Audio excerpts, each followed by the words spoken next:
Hello, everyone. Welcome back to another episode 52 Authors, 52 Weeks. I am joined today by Mrs. Natasha Miller, who is the author of For The Mompreneur. Hi, Natasha. Hi, Dr. Campbell. Thank you so much for having me today. I've been waiting on your interview. As you know, I'm in this midst of 52 authors. And when I started this journey, I was not so consumed with how I was going to get it done. I knew it was going to get done, but I knew that I had to have certain authors on the show because there are so many people who need to hear from you. So I want to start off before we get into the book, before we get into you telling our listening, viewing audience about you. I want to take a moment and give you your flowers. I think that we met probably about, I want to say close to 10 years ago. It was at AAPC conference. Mhm. You came up to me after I spoke, and we've been connected ever since. I consider you a friend. And so I see you as a mother, as a wife, as a Christian woman, as a friend, as a mentor, as a leader, as a teacher. I see you. And I think oftentimes we wait until we're looking over someone's casket to think about what we should have said, what we should not have said. And so I wanted to take a moment and celebrate you because I don't think we do that enough with women and just people in general. Oh, thank you. I really appreciate that. I'm just like really shocked. Like you said, because we don't do that often enough. And I just really appreciate our friendship that we have. Meeting you in Las Vegas that year at the APC conference, it changed my life, right? I tell people the power of networking and how we met. And I said, I'm going to hear Dr. Lisa Campbell and I'm going to sit up front. And so as a result, we've been connected ever since. And so I just want to say thank you so much. I appreciate that. Oh, thank you. And you know what? Networking is so powerful. And it's my desire at the end of this 52 weeks that we've changed lives, but also that people are willing to step out of their comfort zone. As you know, I decided about a year ago, made a decision holding myself accountable by writing it in my book Mhm. that I was going to become comfortable being uncomfortable, which required me to step out of the space that I was operating in. And when I tell you, when I look at myself in the mirror, I see a different version of me, right? I've always been smiling and happy, but this version of me, which I'm calling 5.0, is so different because she's at peace and she's not walking around with the weight of the world on her shoulders. She's just in alignment with her assignment, and it's Yeah. amazing. Yes, yes. It is amazing, right? To just be it on your assignment and in your purpose, right? That's so important. And I even talk about that in the book, and I know we'll get there, but I'm just excited for what God has for you, for your life, and for the things that are to come because you are amazing. And there's so many things, so many people that you're going to continue to reach. So I'm really excited for that. Thank you. So let's tell our listening, viewing audience about Natasha. And hey, I know your middle name, and I'm all about middle names. So Natasha C. Miller. Yes, Tell yes. our listening and viewing audience about you, your background, your family, anything that you want to share. Awesome. Okay, thank you. So, I am Natasha C. Miller, also known as the Medical Mompreneur. I've been in healthcare now over 24 years. And just a little bit about me, I originally thought I was going to be a nurse. When I was 10, I actually wanted to be an OB/GYN doctor. And I said, okay, that's too long of school. I'll go ahead and be a RN doctor and practice and be in the labor and delivery, right? I wanted to be there. But as I was going to school, I got my CNA, home health aide. I worked behind the scenes. I decided I still want to stay in healthcare, but I wanted to stay behind the scenes. And that's when I transitioned on. I finished my associate's of science degree in social sciences because I was taking all those prereqs for nursing. Then I decided to go ahead and get my Bachelor of Science in Healthcare Management.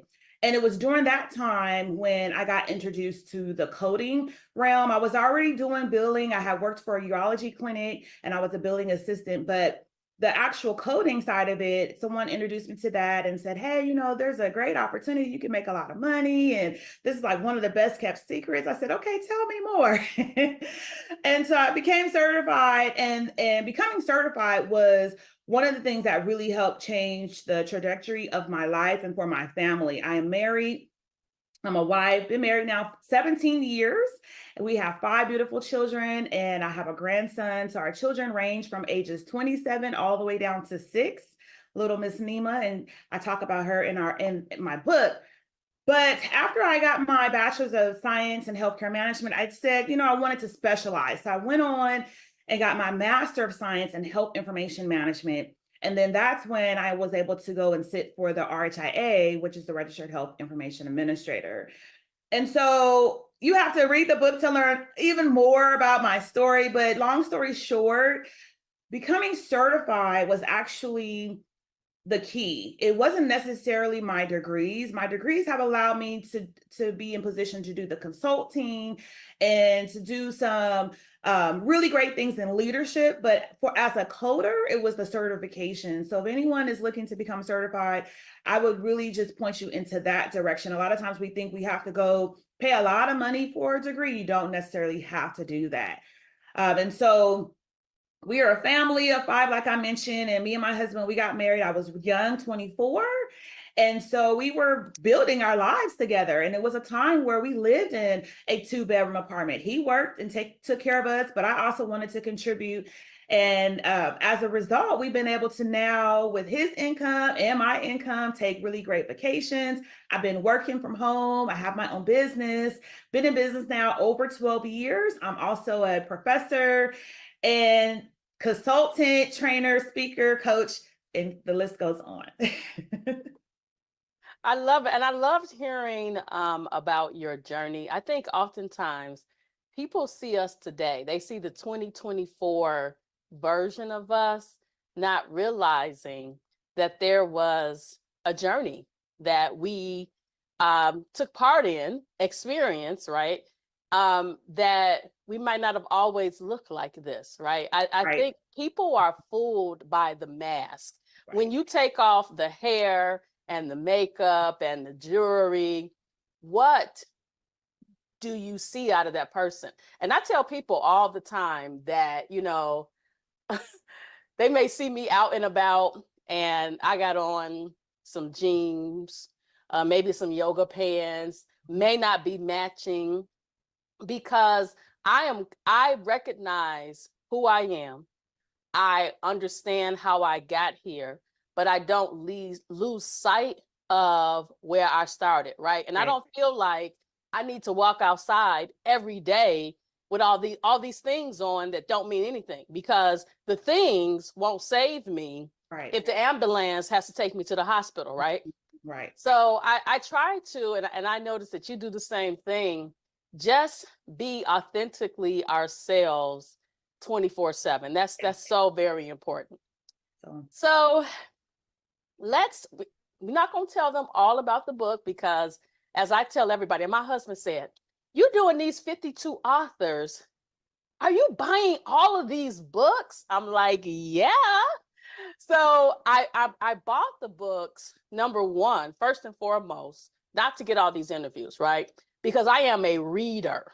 I love reading. In fact, I am in the middle of strategizing on how I can go somewhere, probably a cruise, for just 7 days and just by myself. I don't got to get off the ship, and just sit and read, write, reflect, release, because that's when I'm really preparing myself for the next phase in life. And yeah. so I'm you're gonna hear me talk about that soon, because I'm gonna Okay. do it. I I'm love not it. gonna Yes, yes. look, I'm not gonna come out that room too often. I'm gonna be sitting on my balcony and just really, honestly, when I'm at sea and the boat is just doing this, I feel like I'm hearing from God too, Mhm. because I don't have the distractions of interviews and phones and all of that. And I'm really, it's really my one of my happy places. Yes, yes. So tell us what prompted you to write your book. And I'm holding it up because I want people to know that we're not going to tell you everything. You got to get Right. your own copy. Yes, yes. So, what prompted me to write my book? Some may know I am a minister as well. And so, my faith is very important. Um, this is where I'm able to just lean on and get my strategies from, right? But writing my book, I wanted to share the faith that you can have as a mompreneur. So I'm known as the medical mompreneur because I started my business. My boys at that time were really young. And so I wanted to show how you can be available for your children and also be in business and in corporate if you choose to, right? And so I wanted to share my stories as it pertains to having faith and believe in the impossible. But then I also wanted to share in this book how if you want to step away from corporate America, you can do that, and how I was able to do that.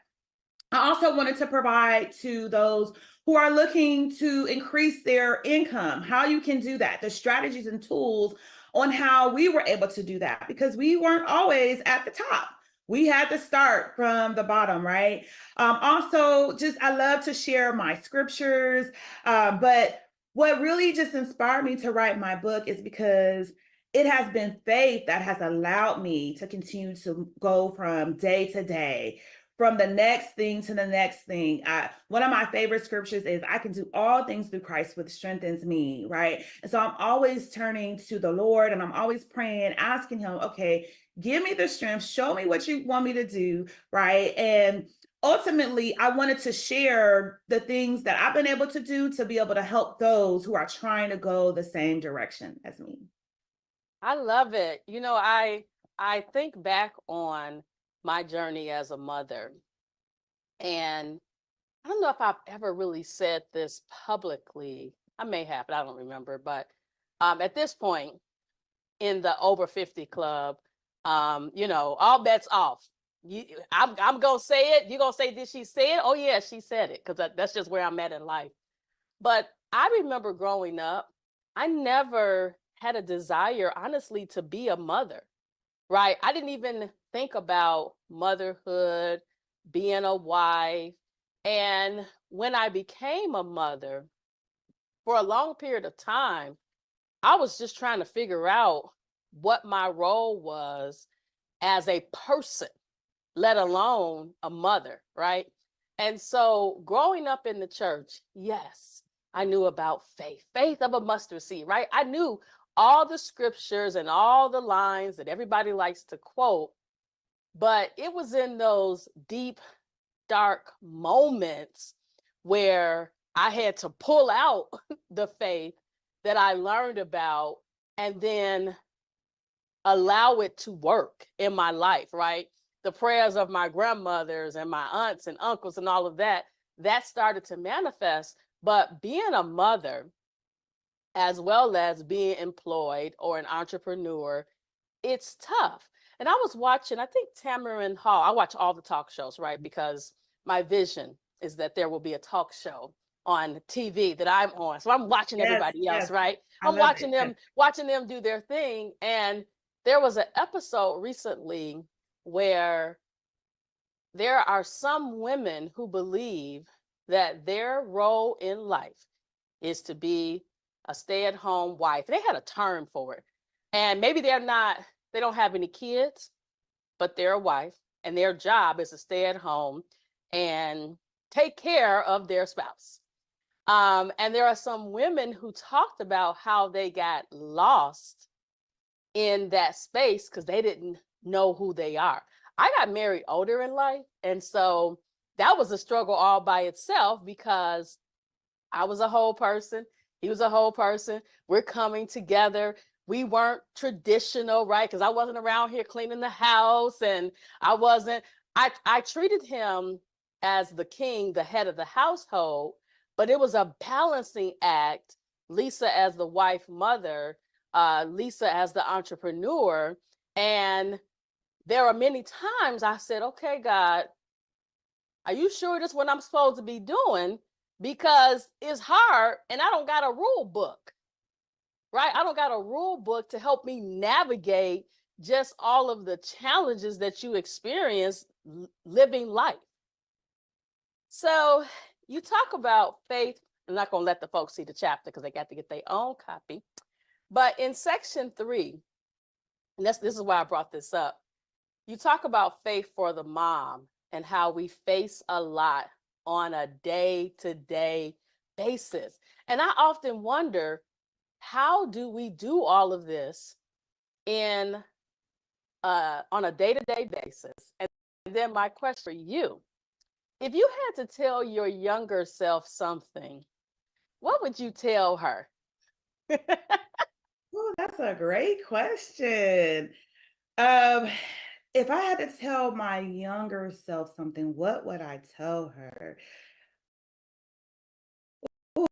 Tell her you have the confidence, you have the strength, you are chosen, you are a child of God, right? And you are unique, and the world has something for you, are the answer to someone's problem, right? And so I would just really tell my younger self, and this is what I do with my daughter now. She's like, my faith baby, and you can read about that in the book. Actually, on the cover is me and baby Nima, and I share what we went through with having her. But it's really important, if you do have little ones, that you speak into their lives, and you speak into their lives, especially as the and talents that you can see that they have, and that you nurture that, right? And so um, growing up, I would speak, right? And now, people tell me I'm a great speaker, but just being able to nurture that as a child would have been even more of a blessing, right? And so when you know that you have someone, a child, or maybe even a niece or a nephew, and you can see the different skills that the Lord has blessed them with, or the talents, just be able to speak into their lives and share with them that keep going, right? Do not give up. Keep pursuing your dreams, what you have, what your vision is. I even think about my oldest son. He's 20. He'll be 21 this year. And he is just like, he surprises me with the things that he's doing, putting on a conference, um, no fear, right? And so that's something that I would teach and continue to share with my children. And even if I'm speaking back to my younger self, no fear. And I had to remind Nima of this just last night. God hasn't given us a spirit of fear, and we come against anything that is not of God. I love it. I love it. You probably, like me, grew up during a time frame where you were seen and not heard for the most part, right? You weren't allowed to have that voice. And I'm reminded, I grew up in Chicago, Chicago public schools. And on the back of my report card, this is just shows you how powerful words are. The back of my report card, it said, check, talks too much. And I think that if I would have allowed that to silence me, I wouldn't be who I am today. I'm like, you can't tell me I can't use my voice. And now, as a mother of a 32-year-old who has never uttered a word, I know how important and powerful our voices are. And I love watching Miss Nima on Facebook. I can recall sometimes you're in the car and we're chatting, and Mhm. she's in the background and she's like in the conversation too. Yes. But, these kids come out as a product of us in a time where there's so much that the world has to offer. Why not cultivate that? earlier you talked about the degree versus the certification. And people tell me all the time, well, not all the time, but sometimes people think that the degree is what sets me apart from everybody else. But honestly, first and foremost, it's me as a person. I was born as a leader. The Yeah. degrees help with the things that I wanted to do, Mhm, leading professionally, mhm, mhm. teaching professionally, right? Yes. But it was my level of emotional intelligence and Yes. my ability to connect with others is what really has helped me grow. And if I were to allow myself to operate based on how others think I should operate, I wouldn't be this far along. That's right. Yes. So true. Yes, yes. So, I know you have a Facebook group and some other things. You're on Instagram. I think the Facebook group might be by invite only. Because out in these virtual streets, people are a little special. But I know you got Facebook groups, you go live on Instagram. So, what are you, because we want folks to get the book. So we'll chat a little bit about the book, but we're gonna talk about some other stuff too. So what's your main messaging on LinkedIn and Instagram and Facebook? Who are you looking to serve? Yes, I am looking to serve women and moms in particular. If they are looking to level up their skill sets as it pertains to coding, medical coding, level up in career development, professional development, you want to get a clear understanding on how to have a successful career as a medical coder, I'm here to serve you. We also do help mid-size, large-size organizations with reimbursement, training, clinical documentation. And so we provide that on the consulting side. But particularly my mission, my purpose, I know has been set to help women and moms. And that's why I'm known as the Medical Mompreneur. We have an awesome Facebook group, Medical Billing and Coding Careers for Moms. So that's Medical Billing and Coding Careers for Moms. And that's where I actually do a lot of lives in there. I give them tips, tutorials, resources. We have a webinar coming up soon in April, and this is going to be a webinar on actually how to build a successful career in medical coding. So if you're looking to get into this industry or you're already certified, you're stuck on what to do, you're looking to advance, this webinar also will be for you. And we're on Instagram at Medical Mompreneur. You can also find me on LinkedIn, Natasha C. Miller. Natasha C. Miller is my website, so I'm there able to assist you. Yes. I love all the consistency in the branding. I know when I think about myself as an entrepreneur, if I were to tell my younger self something, I would say to make the decisions sooner. I think oftentimes we know that there's something we're supposed to do, but we don't have the faith in ourselves, the faith in the process to do it. So that's something that I would definitely tell myself. Also, this episode will probably air after April. So I want folks to make sure that they are tapping into your website and social media. And I'm not going to even tell you when this episode is going to air.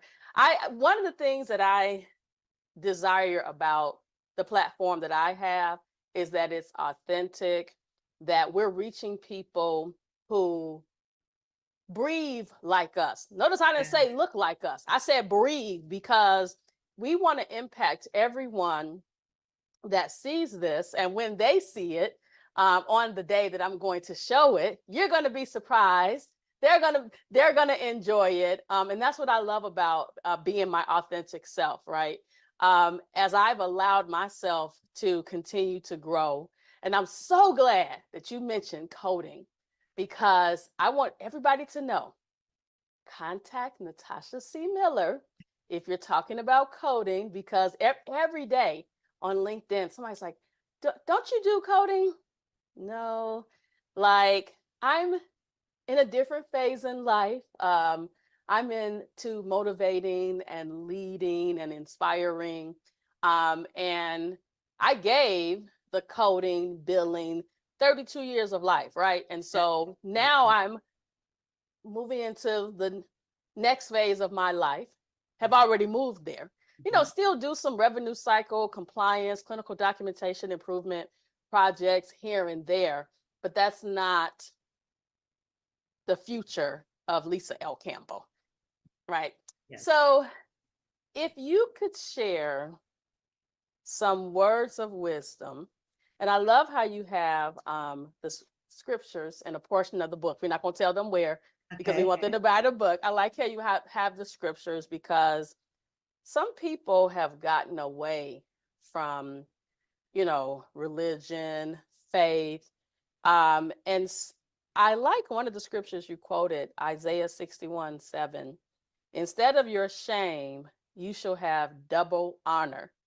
Instead of confusion, they shall rejoice in your portion.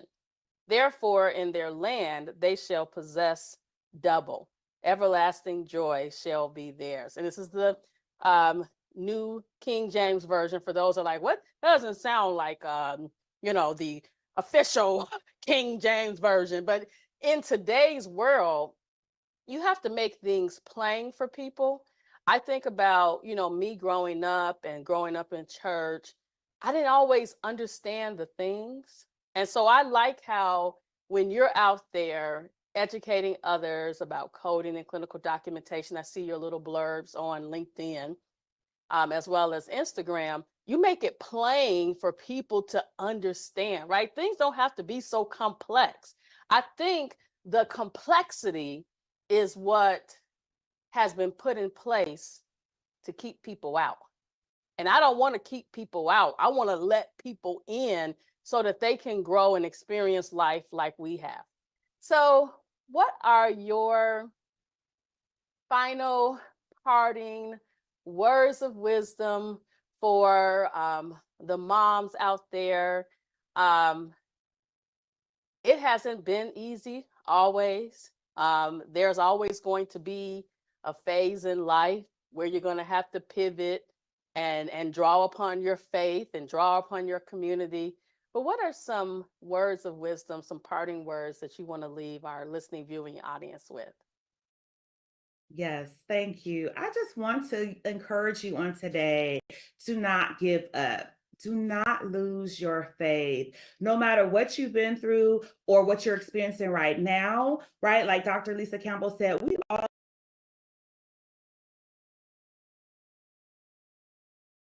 experience. So read about it. One thing that I has given up. Stay consistent in what you are doing. You will see the next, right? You will get there if you stay consistent. So if you're taking the class, take the class one at a time or two at a time, right? Be there for yourself as well as for your children. And if you're married, your spouse, right? And also, self-care is so important, right? We want to make sure that we are mentally taking care of ourselves, spiritually taking care of ourselves, right? And so there's different things that you can do, but you want to have that time for yourself. That's one of the ways that I'm able to continue to keep pushing and keep going is because I monthly will have some self-care.